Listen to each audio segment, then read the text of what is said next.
Olá, eu sou Fernanda Delgado, professora e pesquisadora da FGV Energia, e essa é minha coluna de Petropolítica na EPBR. Periodicamente você vai me ouvir falar sobre petropolítica aqui. Deixa seu recado, eu vou gostar de saber o que você quer ouvir falar de petropolítica aqui. E seguindo com os maiores players de petróleo do mundo, hoje eu vou falar sobre a China. A China muitas vezes é analisada como uma economia emergente no cenário internacional. Apesar disso, a China não é um ator recente, tendo uma história milenar e um espaço geográfico jamais negligenciado pelas potências internacionais. Prova disso foram os interesses econômicos e comerciais do Reino Unido na China, que levaram às guerras do ópio em 1839 e em 1856 a ambição territorial do Império do Japão, por exemplo, que invadiu a Manchúria em 1931. As derrotas da China e, por causa disso, a assinatura de tratados desiguais corroboraram o colapso econômico e social, materializando ao que se chamaram 100 anos de humilhação, que se tornou o discurso-chave para a Revolução Chinesa de 1949 e a elevação do Partido Comunista e de seu líder Mao Tse-tung ao poder. Até hoje, a onipresença do partido se confunde com o próprio Estado, existindo aí um paralelismo entre as instituições do partido e as instituições do governo. Mesmo com a instauração do socialismo, prevalece um socialismo com características chinesas, que permite uma visão pragmática da política externa e da política econômica, superando os fracassos econômicos da era Mao.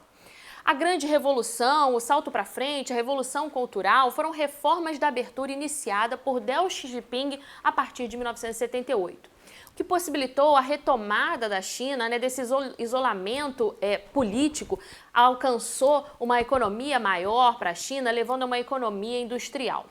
Atualmente, a China tem a maior população do mundo, com 1,4 bilhão de pessoas, a segunda maior economia e um crescimento médio de 10% do PIB na década de 2000.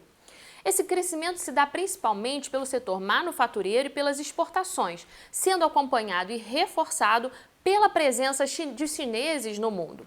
De um lado, a China se abre para o mercado de seus produtos, investimentos e internacionalização de suas empresas e, por outro lado, apresenta um superávit tanto em transações correntes quanto em conta de capital e financeira. O acúmulo de reservas de moeda internacional é crescente, levando a maior integração do país no mercado internacional com fornecimento de crédito barato para países em desenvolvimento e aquisição de títulos de dívidas tanto dos Estados Unidos quanto da Europa. Por outro lado, a China busca parceiros que lhe forneçam commodities e recursos energéticos, dos quais o país tanto precisa para sustentar sua grandeza econômica. Falando de segurança energética, esse tem sido um elemento fundamental da política externa chinesa para garantir a escassez de energia que não limite o crescimento econômico do país, o que poderia ser um empecilho para as mudanças de uma sociedade tão acelerada.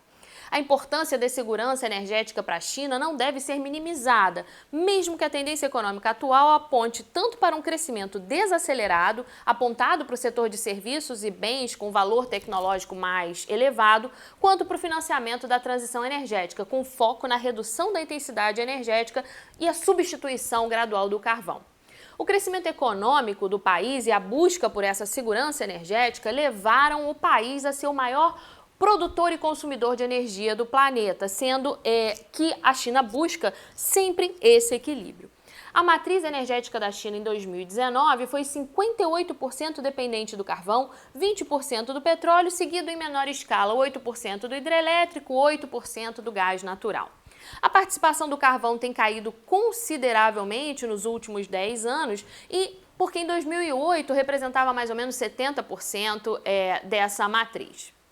Entre 2013 e 2016, esse consumo tem caído bastante, em especial por causa das questões de emissão. Com os impactos regressivos da pandemia ao longo de 2020, o governo lançou mão do carvão para retomada econômica, aumentando a produção para 3,84 bilhões de toneladas, o maior índice desde 2015. Logo, o carvão ainda é vital para a economia chinesa e contabiliza elevadas emissões de dióxido de carbono, apesar da ambição chinesa de reduzir gradualmente a dependência e diversificar a sua matriz e retomar chegar aí e tentar ser carbono neutro até 2060. A produção de óleo e gás cresceu no país, né, de um pouco mais de 2 milhões de barris por dia dos anos 70 para pouco mais de 3 milhões de barris na segunda metade dos anos 90.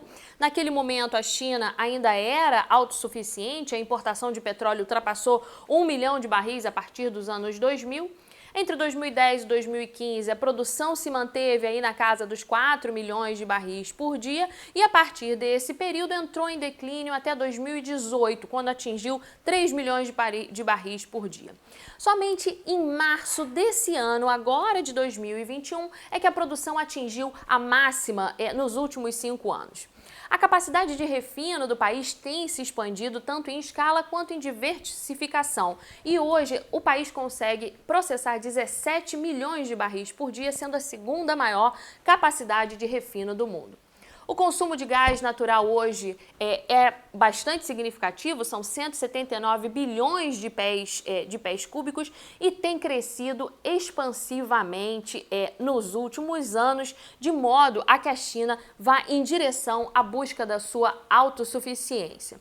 Em 2010, o país consumia 131 bilhões de pés cúbicos, alguma coisa assim, e cumpre o seu papel de importante, né? O gás natural tem um papel importante para substituir o carvão, uma ferramenta mais acessível de limpeza da matriz energética e funciona como um elemento de integração da cadeia energética nacional, ou seja, é um ativo relevante para o país se aproximar dos vizinhos ricos, como a Rússia e a região da Ásia Central, mediante a iniciativa One Belt, One Road. Com esse desempenho energético, a China se tornou o quinto maior produtor de petróleo no mundo. Mas, diferente dos países da OPEP, a China consome praticamente tudo o que produz e ainda precisa importar. Haja vista o crescimento ininterrupto das exportações no período de 2001 a 2018 de 1,2 milhões de barris para 9,2 milhões de barris por dia. Quase metade dessas importações vem do Oriente Médio. Os principais fornecedores são a Arábia Saudita, a Rússia, o Iraque, Angola e agora o Brasil. Essa dependência do petróleo importado leva o governo a estimular investimentos no upstream das principais NOCs do país, a China National Corporation, a China Petrochemical e a China National Offshore. Os investimentos em upstream das três cresceram 30% de 2018 para cá. Foi justamente com o fim do rígido planejamento central nesse setor e a modernização dessas três empresas, né, do final da década de 90 para cá e a abertura parcial da estrutura societária dessas empresas na Bolsa de Valores, que a indústria do petróleo chinesa conseguiu elevar a sua produção. As NOCs chinesas, né, segundo Daniel Yergin, funcionam e cumprem ao mesmo tempo objetivos nacionais de desenvolvimento energético com rígidas normas de compliance. Elas se comparam, né, com International Oil Company, segundo Daniel Yergin. Mesmo com todas essas transformações, os desafios de EIP da China são grandes, porque a maior parte da produção é oriunda de campos maduros, ou seja, depende de recorrentes investimentos em técnicas de recuperação para sustentar a atividade produtiva. O preço também é importante nesse caso, pois preços baixos do barril minam as condições necessárias para investimentos em campos maduros.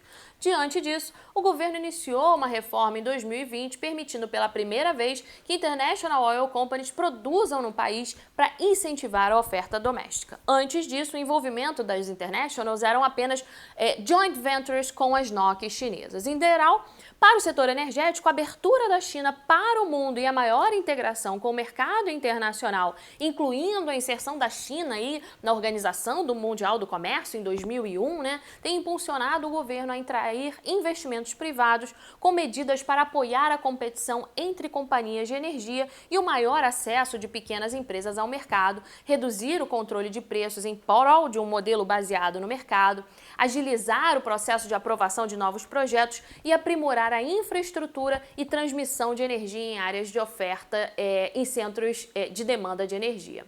Ainda assim, os fluxos de investimentos externos não são imediatos, considerando que as companhias chinesas dispõem dos melhores ativos, a qualidade reduzida dos hidrocarbonetos da China e os riscos para desenvolvê-los, os não convencionais, por exemplo, como os óleos não convencionais, ainda são inexplorados. Bom, esse foi o panorama energético da China. Eu espero que vocês tenham gostado. Vejo vocês daqui a 15 dias com outro player relevante da indústria do petróleo.